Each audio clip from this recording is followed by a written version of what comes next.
এই কুলি এদিকে। জি বলুন।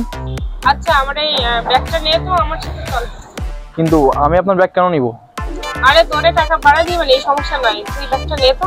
আরে আশ্চর্য, আপনার ব্যাগটা কাউকে নিয়ে দেন না, আপনি আমাকে কেন বলছেন? আমি একটু সমস্যায় পড়ছি, আমার ভাইয়া গাড়ি পাঠাতে চাইছিল কিন্তু দিই নাই। আরে নে, তোর টাকা পয়সা আমি বাড়াই দিবেন, এই সমস্যা নেই।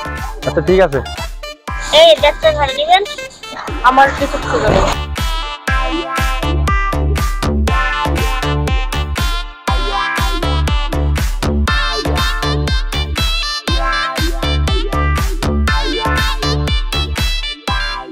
আরে তুমি কোনো টেনশন করো না, এমপি সাহেব আমার খুব কাছের লোক।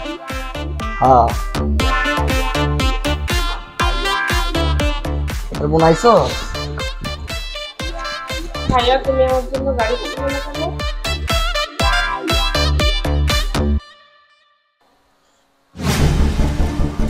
আরে ভাই আসসালামু আলাইকুম।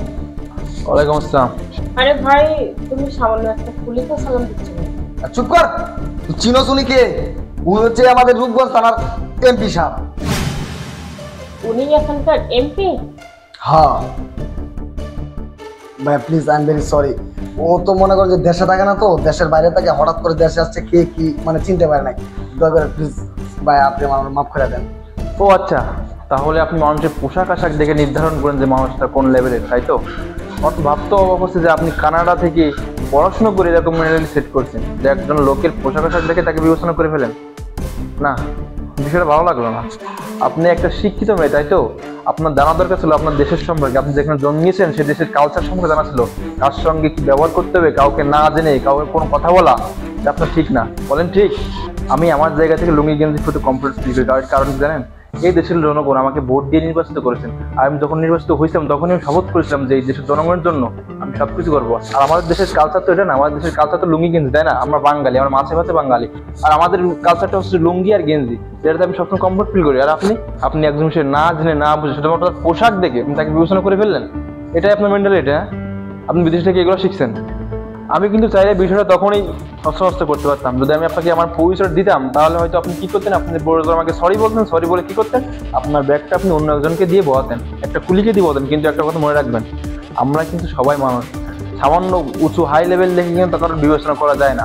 আপনি এটা ভাবতে পারেন যে আমি আপনার সঙ্গে এমনটা কেন করলাম। হ্যাঁ, এটা হচ্ছে আপনার একটা শিক্ষা দেওয়ার জন্য এটা করছি আমি। যদি আমি আসলে আপনার পরিচয় দিয়ে দিতাম তাহলে হয়তো আজকে এইভাবে আমি আপনাকে শিক্ষা দিতে পারতাম না, যার কারণে আমি অভিনয়টা করছি। তখনই আমার পরিচয়টা দেয়নি। কিন্তু এই যে আপনিই পারবো না, আপনি যে কাজটা করছেন আপনি ঠিক করছেন। প্লিজ আপনি আমার মাফ করে দেন। আর তুই আমার বলবি না, ফোন দিবি তো যে আমি আসছি তো গাড়ি পাঠালাম, আইসা বলছিস গাড়ি পাঠালে না, তুই কখন আসছিস বাস স্ট্যান্ড সেটাও তো আমি জানি না। আর তুই ভাই আর নাচি না, তুই উল্টা পাল্টা একটা কথা। ভাই প্লিজ আপনি প্লিজ কিছু মনে করেন না প্লিজ।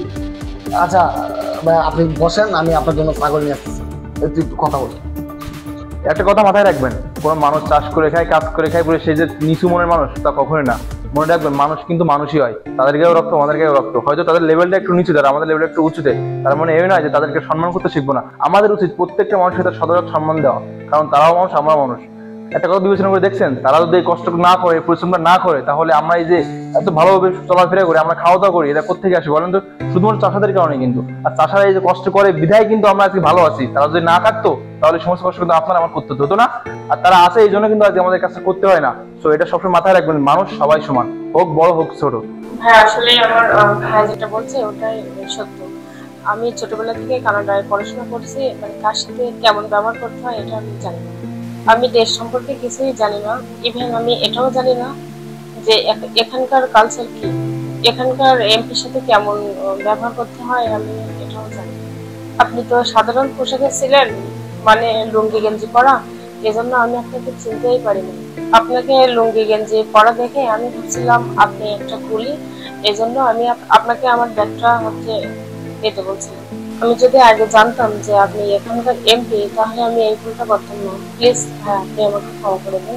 আচ্ছা বাদ দেন, আপনি যেহেতু আপনার ভুলটা বুঝতে পারছেন, আপনার মধ্যে কোনো ক্ষোভ নেই। কিন্তু হ্যাঁ, নেক্সট টাইম কখনো কাউকে পোশাক দেখে বিবেচনা করবেন না। সবার সঙ্গে যথাযথভাবে জানার চেষ্টা করুন এবং জেনে বুঝে তারপর তার বিষয়ে কথা বলবেন, তাহলে আপনার দেখতে ভালো হবে এবং আপনার ফ্যামিলি দেখতে ভালো হবে। জি ভাইয়া, আমি বুঝে গিয়েছি। এরপর থেকে আমি কখনো না জেনে না বুঝে কারোর সাথে এরকম ব্যবহার করবো না।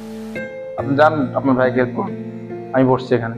আপনি দাঁড়িয়ে আছেন কেন? আপনি বসুন, আর ভাই আপনার জন্য চা আনতে গেছে, আমি ভাইকে হেল্প করবো।